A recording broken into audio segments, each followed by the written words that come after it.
Пантелей е познат на много хора, които се отзовават на призива за помощ на фондацията още през есента. Тогава кучето е почти парализирано заради шипове в гръбнака. С помощта на добри хора, дарители, се провежда и необходимото лечение. За съжаление, няколко месеца по-късно здравословното му състояние отново се влошава.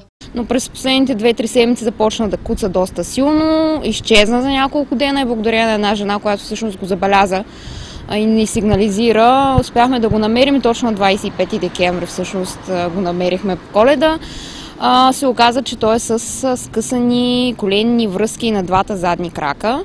Специалист от Стара Загора дава надежда, че въпреки предстоящите 2 тежки операции, Пантелей ще се възстанови напълно. Необходимата сума е 900 лева. Към момента кучето е прибрано временно в самостоятелна клетка в общинският приют. Там той ще изчака операцията си на 4 януари. А след това се нуждае от приемен дом поне за около месец до следващата операция. Трябва да бъде някъде с ограничено движение и на чисто място, като няма да има нужда от някакви специални грижи, просто трябва малко повече внимание да му се обръща и да е ограничено към движенията си. За приемния дом фондацията ще подсигури всичко необходимо като храна и постелки. Към момента Великотърновското сдружение търси дом на над 10 животни. Желаещите да приютят някои от животните или да помогнат за лечение могат да се свържат с фондация "Приятели за животните".